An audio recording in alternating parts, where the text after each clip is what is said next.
1104년 고려의 북쪽 국경은 짙은 공포에 휩싸여 있었습니다. 질풍처럼 몰아치는 여진족 기병대 앞에서 고려의 정예군은 속수무책으로 무너져 내렸습니다. 패배의 쓴잔을 마신 한 장군, 그는 피 묻은 갑옷을 입은 채 다짐했습니다. 반드시 저들을 압도할 새로운 군대를 만들겠다고 말이죠. 이것은 고려 역사상 가장 거대했던 17만 특수부대 별무반의 시작이었습니다. 12세기 초 동아시아의 정세는 급변하고 있었습니다. 거란의 위세가 약해진 틈을 타 만주벌판의 맹주로 떠오른 여진족이 고려의 국경을 수시로 넘나들며 위협하고 있었습니다. 과거 고려를 부모의 나라라 섬기던 여진족은 이제 없었습니다. 그들은 강력한 기마술과 철저한 조직력을 앞세워 더 이상 조공을 바치는 부족이 아닌 정복자가 되려 했습니다. 고려 조정은 당황했습니다. 북방에서 들려오는 패전보와 약탈 소식은 개경의 귀족들을 불안에 떨게 했고, 숙종은 이 문제를 해결할 유능한 지휘관을 절실히 찾고 있었습니다. 이때 역사의 전면에 등장한 인물이 바로 윤관입니다. 흥미롭게도 그는 평생 무예를 닦은 무장이 아니라 글을 읽고 정치를 논하던 문관 출신이었습니다. 1104년 임간이 이끄는 고려군이 여진에게 대패하자 윤관이 구원투수로 투입되었습니다. 하지만 그 역시 여진 기병의 압도적인 기동력 앞에서는 무릎을 꿇고 화친을 맺어야만 했습니다. 굴욕적인 패배였지만 윤관은 좌절하지 않았습니다. 그는 오히려 패배의 원인을 냉철하게 분석했습니다. 적은 말을 타고 달리는데 우리는 걸어서 싸우니 상대가 되지 않는다는 깨달음이었죠. 개경으로 돌아온 윤관은 숙종에게 간곡히 청했습니다. 전하, 여진을 이기려면 우리도 변해야 합니다. 기병 중심의 특수부대를 창설하여 저들을 제압해야 합니다. 하지만 반대도 만만치 않았습니다. 막대한 재정이 소요되는 군제개혁에 귀족들은 난색을 표했습니다. 그러나 북방의 위협을 절감한 숙종은 윤관의 손을 들어주었습니다. 그렇게 역사적인 별무반 창설이 시작되었습니다.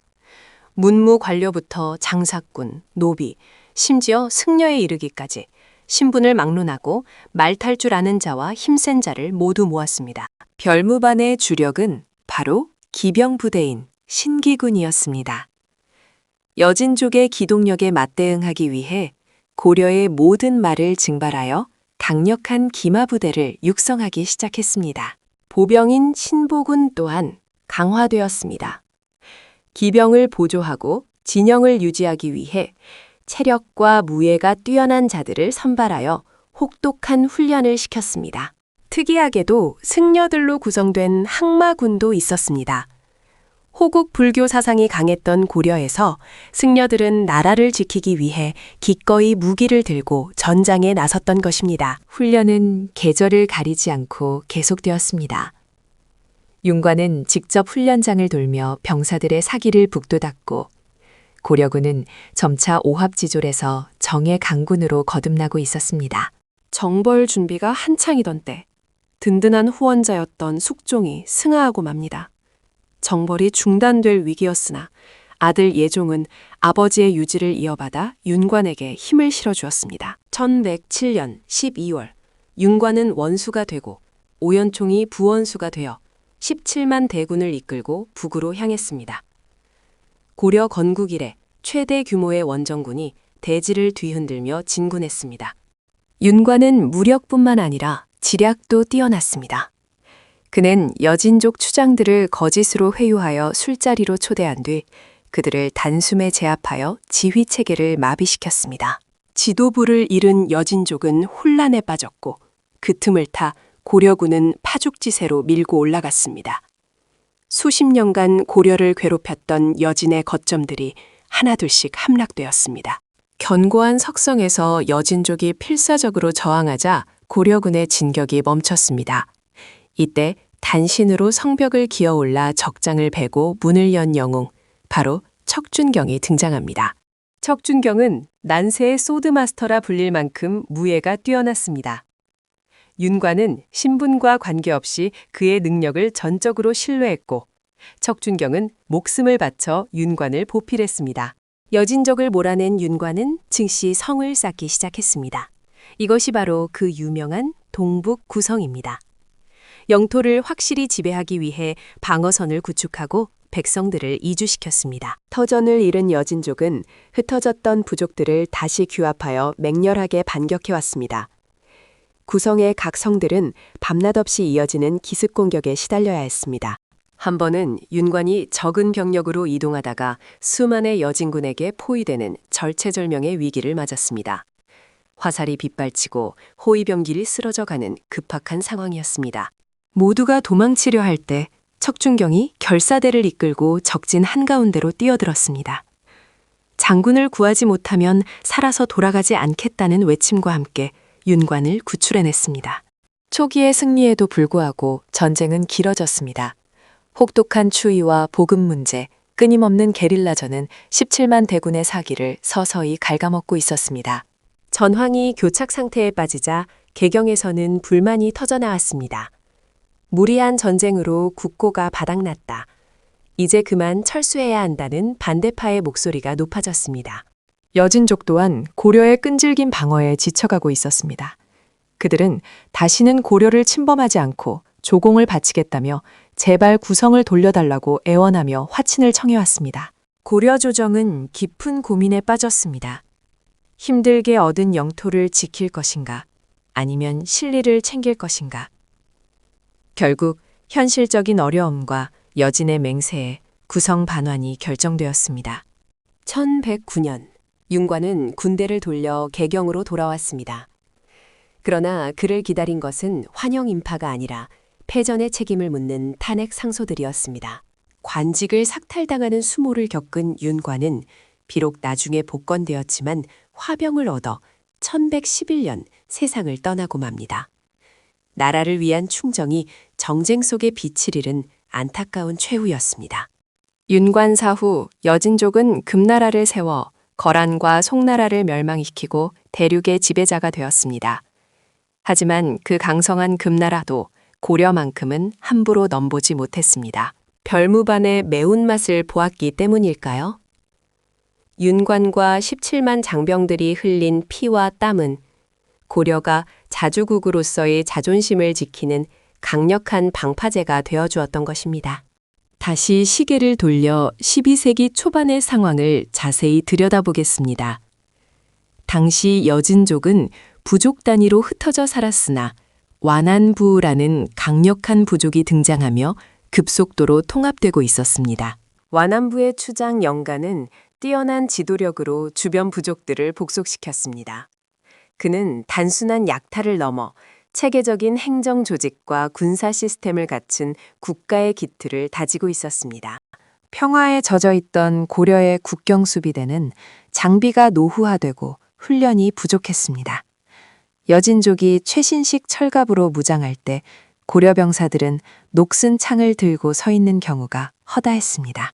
1104년 정주성 전투에서 임가는 적을 얕잡아 보고 성문을 열고 나갔다가 참패했습니다.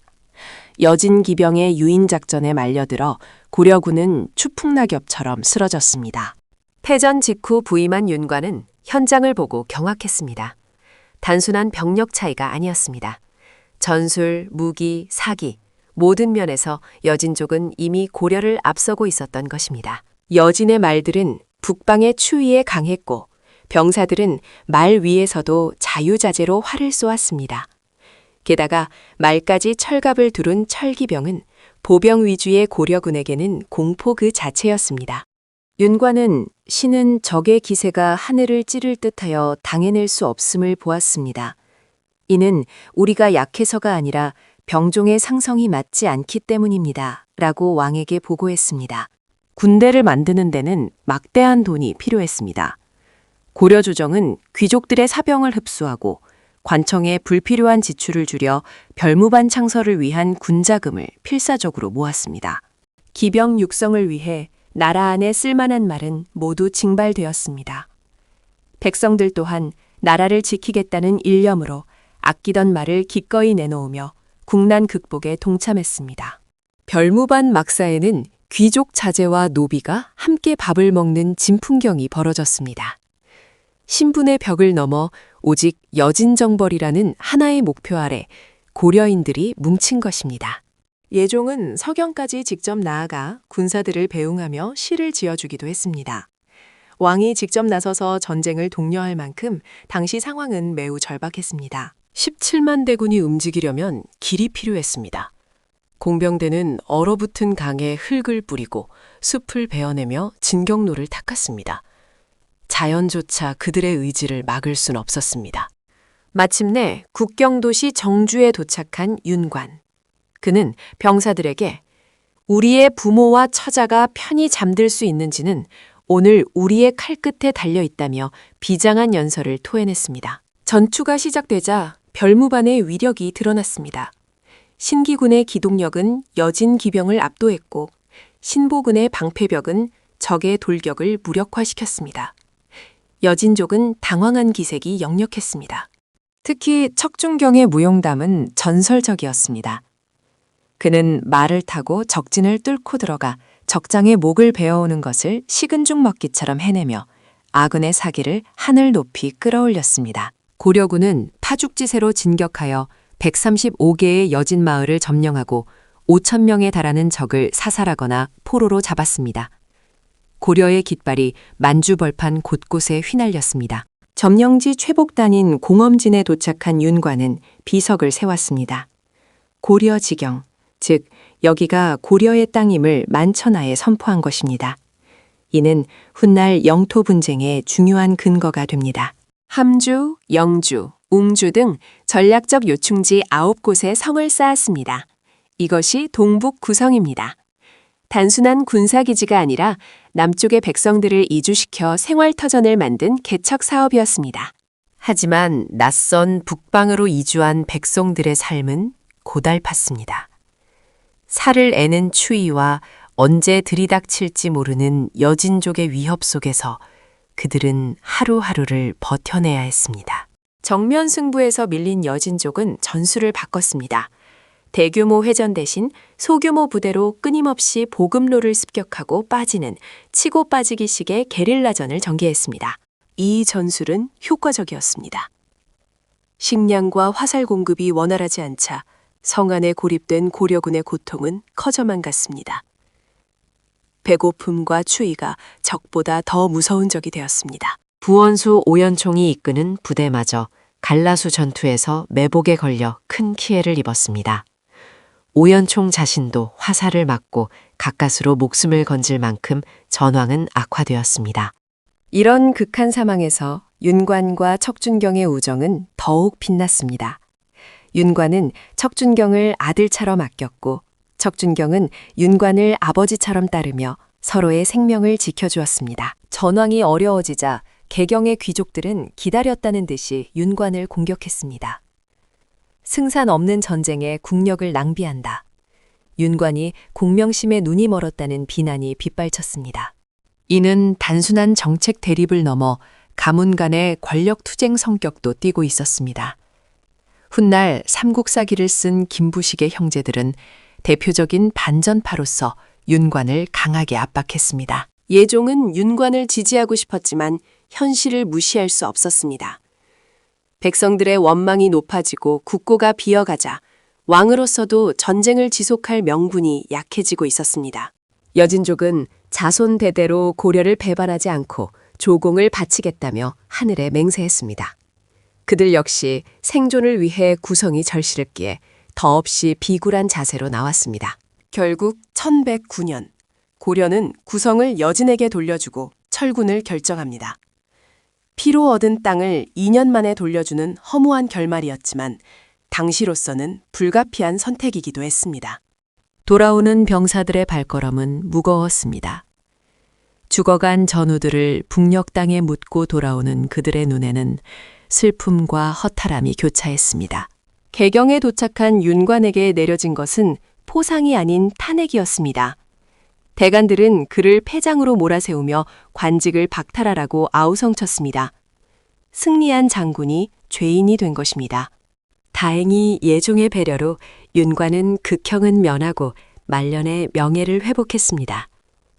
하지만 평생을 바친 정벌 사업이 물거품이 된 충격으로 그는 시름시름 앓다가 생을 마감했습니다. 윤관이 물러난 뒤 여진족은 금나라를 세워 중언을 집어삼켰습니다. 하지만 그들은 고려에게 군신 관계를 요구할지언정 무력으로 침공하려는 시도는 하지 못했습니다. 별무반은 해체되었지만 그 경험은 사라지지 않았습니다. 기병 전술과 화약무기 개발 등 고려군의 전술적 발전은 이후 몽골과의 긴 전쟁을 버텨내는 밑거름이 되었습니다. 척준경은 이후 이자겸의 난에 휩쓸려 파란만장한 삶을 살다 갔습니다. 하지만 여진정벌 때 보여준 그의 무용은 한국사 최강의 무신이라는 전설로 남았습니다. 윤관의 동북구성 개척 정신은 훗날 조선 세종 때의 4군 육진 개척으로 이뤄집니다. 잃어버린 고토를 회복하려는 한민족의 북진 의지는 면면이 계승되었던 것입니다. 지금도 파주에는 윤관 장군의 묘가 남아 있습니다. 한때 묘역 분쟁으로 시끄럽기도 했지만 이제는 고려를 구한 영웅이 잠든 것으로 우리 곁에 남아 있습니다. 역사학계에서는 무리한 확장이라는 비판과 자주적 영토 개척이라는 찬사가 공존합니다. 하지만 위기의 순간 변화를 두려워하지 않고 행동했던 그의 리더십만은 부정할 수 없습니다. 만약 고려가 구성을 끝까지 지켰다면 동아시아의 지도는 어떻게 변했을까요? 아마도 금나라의 중원 진출을 견제하는 강력한 북방 강국이 되었을지도 모를 일입니다. 당시 고려군이 사용한 환두대도와 각궁은 당대 최고 수준이었습니다. 별무반은 단순한 머릿수 채우기가 아니라 최첨단 무기로 무장한 정예군단이었음을 기억해야 합니다. 일부 학자들은 별무반 시기에 화공 전술이 적극적으로 도입되었을 가능성을 제기합니다. 여진족의 목책을 태우기 위해 화야대 초기 형태가 사용되었을 수도 있습니다. 별무반은 현대 군대와 유사한 병과 시스템을 갖추고 있었습니다. 기병, 보병, 궁병뿐만 아니라 도하를 돕는 공병, 기습을 담당하는 특공대까지 체계적으로 구성되었습니다. 이 전쟁을 통해 고려는 북방 문화를 받아들이고 자신들의 무력을 재확인하며 해동천하라는 독자적인 천하관을 더욱 굳건히 하게 됩니다.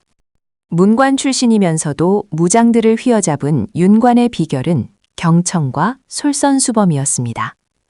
그는 병사들과 함께 뒹굴며 그들의 고충을 들었고 전장에서는 가장 앞에서 칼을 뽑았습니다. 후방의 여인들도 군복을 짓고 식량을 마련하며 전쟁을 지원했습니다. 별무반의 17만 대군은 전 국민이 하나 되어 만들어낸 땀과 눈물의 결정체였습니다. 역사서 고려사는 윤관의 업적을 높이 평가하면서도 당시 조정의 갈등을 가감없이 기록하고 있습니다. 우리는 이 기록들을 통해 영웅의 화려함 뒤에 숨겨진 고뇌를 읽을 수 있습니다. 거란, 여진, 송나라 등 거대 제국 틈바구니에서 고려가 살아남은 힘은 무엇이었을까요? 그것은 필요할 때 탈을 뽑아들고 물러설 때를 아는 유연하고도 강인한 외교와 국방력이었습니다. 윤관은 전장에서 이런 시를 남겼습니다. 나라를 위하는 마음에 늙음도 잊었노라. 노구의 몸을 이끌고 험한 북방을 누볐던 그의 애국심은 천년이 지난 지금도 우리에게 울림을 줍니다. 오늘날 우리 국군 또한 자주국방을 위해 끊임없이 혁신하고 있습니다. 900년 전 위기 속에서 탄생한 별무방의 창군 정신은 지금 대한민국의 평화를 지키는 군인들에게 이어지고 있습니다. 동북 구성의 정확한 위치는 아직도 학계의 뜨거운 논쟁거리입니다. 두만강 북쪽이라는 설부터 함흥 평야 일대라는 설까지 잃어버린 우리 역사의 퍼즐을 맞추는 일은 후손들의 몫입니다. 윤관과 별무반의 역사는 세 가지로 요약됩니다. 첫째, 현실을 직시한 철저한 자기반성과 과감한 개혁입니다. 패배를 인정하고 적을 벤치마킹한 유연한 사고가 있었습니다. 둘째, 신분을 초월한 국민통합입니다. 귀족부터 승려까지 하나로 뭉친 별무반은 고려 사회의 저력을 보여주었습니다. 위기 앞에서 분열하지 않고 단결했던 힘이었습니다. 셋째, 스스로를 지키겠다는 자주적 의지입니다. 강대국 눈치만 보는 것이 아니라 우리 힘으로 국경을 개척하고 적을 제압했던 그 기백이 고려를 코리아로 알리게 한 원동력이었습니다. 비록 동북 구성은 돌려주었지만 윤관과 17만 별무반이 보여준 투호는 결코 헛되지 않았습니다. 그들은 고려가 만만한 나라가 아님을 전 천하에 똑똑히 각인시켰기 때문입니다. 지금도 북녘의 바람 속에는 말발굽 소리가 들리는 듯합니다. 고려의 검 윤관, 그리고 이름 없이 쓰러져간 별무반 용사들. 그들의 뜨거웠던 함성을 기억하며 오늘 이야기를 마칩니다. 영상이 유익하셨다면 구독과 좋아요 부탁드립니다. 다음 시간에는 고려를 구한 또 다른 영웅 강감찬 장군의 이야기로 찾아오겠습니다. 시청해 주셔서 감사합니다.